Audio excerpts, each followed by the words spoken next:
Akasan, this is Batman calling from Wayne Manor. Congratulations! You finally reached 200,000 subscribers. This is a shout out just for you, Akasan. I am vengeance. I am the night. I am Batman. And remember, it's not who you are underneath. It's what you do that defines you.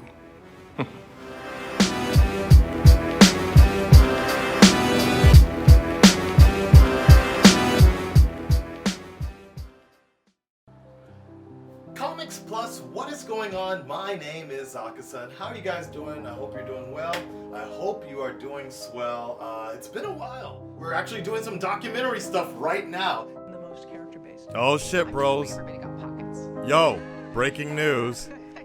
Breaking fucking news. Batman did it. Batman did it. Look at this. Just make sure you're going to be able to relieve yourself. So all of that, so it was actually part of what was important to build into it, which is like, okay, he needs to be able to put it on. He also needs to be able to live as a human being. The Batman did it. We like jumped 40 subscribers after I posted that Batman video. Finally. My name is, I was born Isaac Liu, but my name, as most people know, would be Akasan. My government name of Isaac doesn't work so well in Japan. It sounds like Isak or I suck, and I don't suck. I think I'm quite interesting, actually. So, you know, people ask me, was there just another name like Adonades? Is there a nickname that people call you? And I was like, well, people call me Red Man. And I was like, all right, Red Man. So red, what is red? Red is Aka in Japanese. And I was like, so you mean Aka-san? And they're like, oh, ine is kakui. So from that point on, about 2003, Akasan was born. We're gonna make our way to the office over here,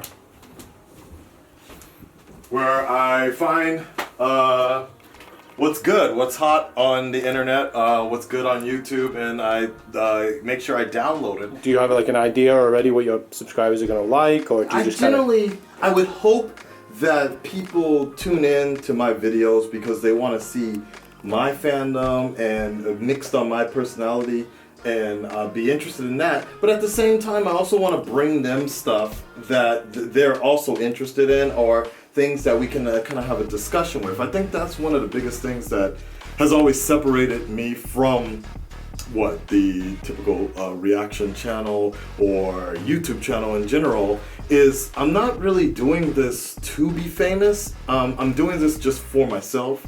I'm doing this because I was just kind of bored in Japan a little bit. YouTube was kind of just my way of expressing my fandom or showing the things that I like, and it's also my way of staying connected to people back home in America and to a Western world, because otherwise I'm kind of just in this little Japanese bubble of people that don't really talk about anything.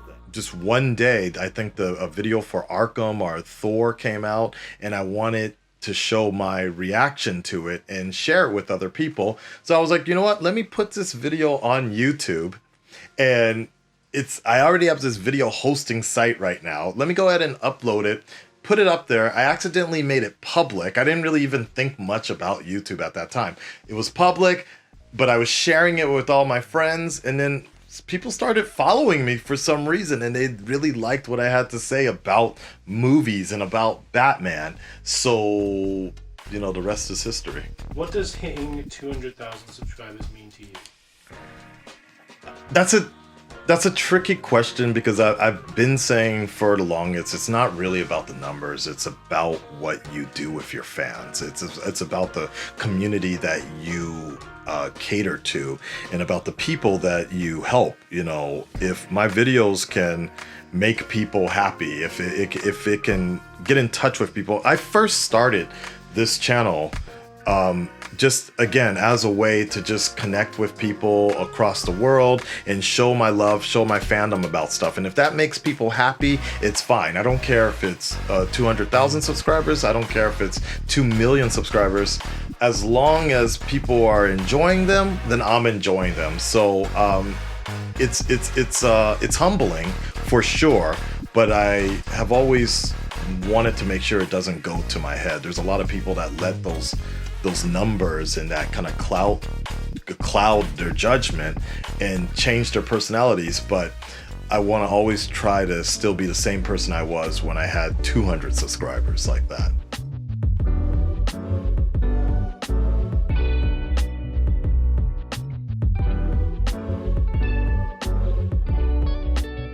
What's been the best thing about doing YouTube? Connecting with people. I think connecting with people has been the best thing for me.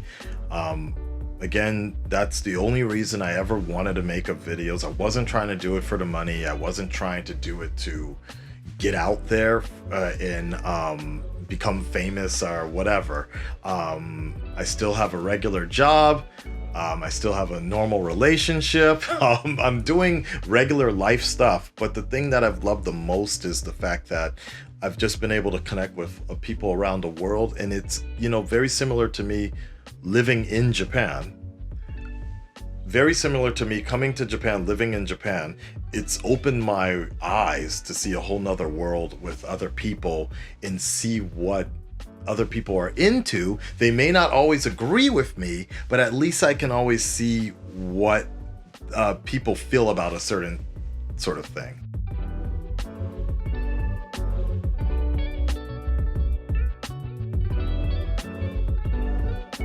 Let's get into it. Honest Trailers, Cowboy Bebop. I don't know why they're doing it, but I want to find out exactly why. Obviously, Honest Trailers, very good stuff. That is a very good question. Why? Why? I guess we're all running out of stuff post-corona here. Not even post. What's been the hardest thing about doing YouTube? Put on a mask. The sacrifices. There's a lot that I know that I have missed out on because of YouTube. My Japanese is nowhere near as good as it should be. You know, working out as well. There's so many things that I know in a normal life I could have had. I probably would have been married and had kids by now if it wasn't for YouTube. That's definitely a fact. I would have been in probably a different relationship if it wasn't for YouTube. My relationship with my current girlfriend now is based on YouTube and Twitch sort of being that other entity. My girlfriend, the only reason my girlfriend's in the room right now is because she thought it was real ham. The box said Game of Ham. So she thought, and it was heavy, so she thought it was food. So that's the only reason she even cared to do an unboxing. It's like a three-way relationship. It's myself, my girlfriend, and YouTube. YouTube is like my mistress, and she's been with me since the get-go, longer than most relationships I've had at this point. But I spend much more time with YouTube than I do anything else in my life. So I think that's been the hardest part, is that there are times where you just wake up in the morning and you don't really want to continue. You want to quit, and you don't want to do this anymore. And you catch yourself thinking, maybe my life would be better if I just stopped making videos. Maybe my life would be a little more peaceful if I didn't have to worry about rushing to get a video up at 3 a.m. in the morning, time difference, things like that. I think those have been the hardest things for me, but at the same time, you know that you just can't stop. A lot of creators talk about burnout on YouTube, but you put out loads of content. So how do you cope with dealing with burnout, but also producing as much as you do? That's a hard one, because, you know, I know what you're talking about. You see YouTubers, especially YouTubers with much more high tension personalities than myself. They go out there and they try to be like this persona. And I think that might be the thing, is you see a lot of people coming out and they have this particular personality and they feel like they always need to be that particular way for the camera. And you can burn out real quick because sometimes you don't have videos, like you don't feel like that. I think for me, my coping method is to always remind myself, just make videos that you want to make. Even YouTube themselves, when you go to the training centers nowadays, they tell you, look at the AdSense, look at AdWords, and make videos based on what's trending. And I refuse to believe that's the only way. I know the U has been taken out of YouTube now. It's been, 14 years now, and the personality of being a YouTuber and that your vision is taken away. But I still refuse to believe that that's the only way that you can live, is just being this fucking gimbal, like this chimp or hamster in this spinning wheel, monetization and all that shit going on. No. I think the best way for most people and most creators is just do what you want to do. Keep putting out the videos you want to put out. And if you need to take a break and get into other forms of social media as well. So if I'm not putting something on YouTube, I'm streaming on Twitch. I have found Twitch to be a little more relaxing recently because it's just me. I don't have to worry about editing, and I don't have to worry about meeting a demand or certain numbers. Your numbers on YouTube might dip, but I think you will be happier in the long run going with different assets: YouTube, Twitch, Storyfire, Twitter, getting all of that. And when you start to have that balance, you start to see that your real fans will treat you as a person and not as an entertainer. Since you're past the 200K mark, where do you see your videos going from here on? That's a good question, especially with this particular post-corona type life going on right now. Is we don't really know. I had a lot of dreams. I had a lot of ideas of what I wanted to do. And as I've said before, you always got to make sure you challenge yourself. You always got to make sure you're taking yourself to the next level. As you mentioned earlier, the idea about burnout. How do you not burn out? Well, for me personally, it's just challenging yourself. And look, I have this. When I first started doing YouTube on a weekly basis or so, I was using a GoPro. Then I moved to a Sony Handycam. Then now I have a Lumix camera, a Panasonic camera, and now I have a whole studio. And there's been times when I was living in a closet at some point in time with my videos, but now I have a 3-bedroom apartment, and two of these rooms are specifically dedicated for content creation. So I always see myself just growing more and more, and I hope the next level, I hope by the time we get 300,000 subscribers, we'll be having a completely dedicated studio that's not part of my home. I think I'll always have some kind of shooting studio at home, but I hope in the near future that I'll have something that's available to the public, that people can come in Shibuya. So when people come to Japan, other creators come to Japan, we can all just meet in my studio in Shibuya or something like that. I'm currently renting stuff like that out every week now, and it's costing a bit of money, but I feel like that's probably going to be the next step when things get better. That's a video film, and now comes the hard part. The hard part is taking this out. So we take this file, turn this up. And normally I would just, if I have a bunch of them to knock out, I usually do, like I'll have some shows, like this is the hard part, the easy part, but if it's a TV show, I usually just take all of that and send it to my editors. But something small like this, we do over here. So you talk about next steps for videos, but do you yourself have plans for the future? Well, it's a funny question like that, because especially after 200,000 subscribers, you really think about that. I know that my fan growth is not as fast as other people, but I also feel like it's more dedicated than other people. People are here with me for this particular reason for me. They like what I have to say, and not necessarily because of the videos that I just make on YouTube, but because of everything. So there's so many different assets of what's going on with YouTube right now. Demonetization, copyright claims. I can't necessarily say that I would be on YouTube forever, but at the same time, I could obviously say that I will be doing some form of fashion of entertainment somewhere out there. Before YouTube, I was doing a radio station. I was doing a radio show in Hollywood.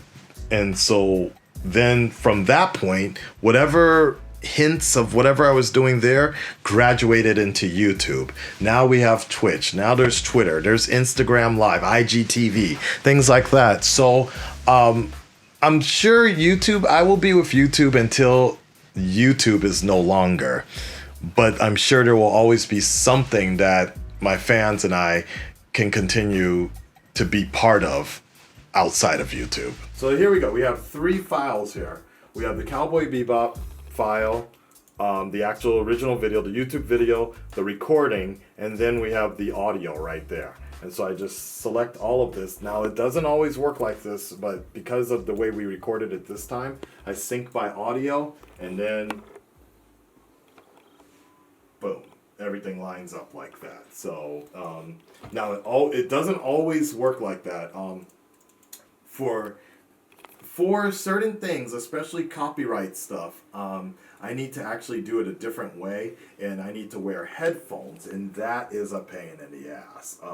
For most of my TV shows, I need to wear headphones so that the audio doesn't bleed over and you get a copyright strike. So, Sure. Yeah. Don't try to talk anymore. Hang on. So that's fine. Then so I just replace the audio. So we go from that to... Now, don't die! Don't die! He dies. Completely different. You shoot with your friends a lot in your videos. What made you want to include them in your videos to begin with? Like you were talking about earlier, burnout. Creator burnout. Like there's a point where you start doing videos for so long that things start to become a bit cliche-ish, I think, and I think you can read into scripts a lot more, and it just stopped being as fun because you just start seeing everything. There are trends and tropes that you're gonna see in trailers. I can definitely tell you the different types of trailer styles that have evolutionized over the years, and it gets a little redundant. So when you're able to bring other people into it, it starts to add a bit of flavor, and I just felt like that was the most logical step in terms of growing from Akasan, the Akasan channel, to Comics Plus, like that. And just doing something like that just seemed like the most logical step, and it's just a lot more fun. I guess the challenge is when you get challenged creatively, you got to know if it's like viable to actually do it versus just get this video up as soon as possible and be done with it. You know, right now it's Corona, I have time, so I can kind of play around and put that extra effort in it. But you know, if I gotta take care of my relationship or personal matters or whatever, I gotta eat or something like that, that's when you gotta tell yourself, okay, just put what you got, it's good enough. I hate saying that as a creative person, I hate saying that, but as a business person, I think that's very important when balancing anything in life. It's like, yo, okay, fine, good enough. Let's just put it out there, you know? So let me know what you guys think about this. And if there's any sort of animes that you guys are interested in me checking out, I think now, because I'm done with like all the CW shows. Cool. And then we go ahead and export it. What is a piece of advice that you have for someone aspiring to be a YouTuber? In terms of YouTuber, just do it. Just do it. Don't worry about the equipment thing. You're going to make mistakes. That's fine. So you might as well make mistakes on a cheaper level so that when it starts to get expensive, you'll be a little more adjusted to it. That's my biggest advice. There was I tend to tell the story a lot. There's this one YouTuber and Twitch streamer by the name of Andre, Angry Black Nerd, used to be known as Angry Black Nerd. And this was about 5 years ago or so. He was making the same type of video like this, and he was giving advice the same way. And he said, you know, when you're a small channel, you can do whatever you want. You can make whatever you want.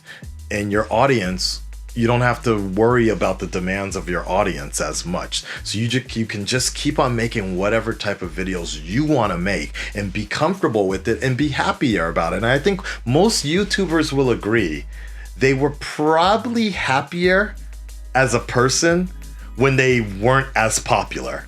As sad as that is to say, I think all of us were a little bit happier when there was less demand on us to meet a certain criteria, whether it's views, subscribers, and things like that. I definitely feel like I was happier as a creator and happier to work with YouTube when I had less subscribers, because there was never any sort of demand. But then when things started shifting, now I'm looked down upon because it took so long to get 200,000 subscribers. It's a little bit disheartening because I feel that if 200,000 subscribers should be something that we could just all celebrate, and that's why I'm never really focused on the number, because people focus on the number too much. There are going to be people right now in the comments section looking at this as a bad thing. Like, damn, 200,000, I thought you had a lot more. Or it's about time. How long did it take? You know, it took for them to make like that. But you're always going to be the happiest when you have a smaller audience like that and you can do whatever you want. And that's why I say stay hungry, fail now, so that you can succeed later. And there you go. You go ahead and put your filters on it. Make sure you're not cussing or anything. That later, I put some tags in. I will probably set it for unlisted just for today, but I usually with my timing, it's 2 a.m. in the morning.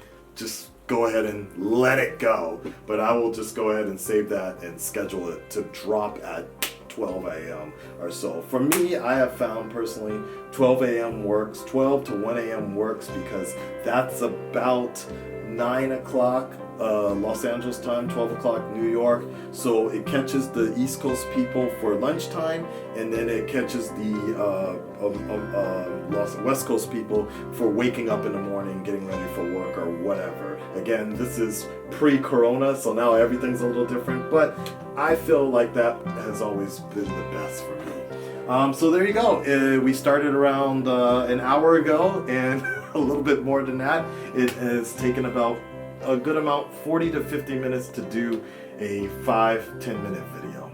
And that's how you do it. Is there anything you would like to say to viewers? Thank you so much for being a part of the Red Dreaded Nation. As I've said a few times here, it's not about the number, but it's about the community and the people that we bring in here. So I am always appreciative for all of you guys for being a part of this journey, a part of my life, whether it's 200 or 200,000 or 2 million subscribers. I'm always going to appreciate every one of you guys and the sort of maturity and composure that you guys have brought to my little slice of the YouTube world. So these are memories that I will keep with myself and my family forever, and I am always in your debt for that.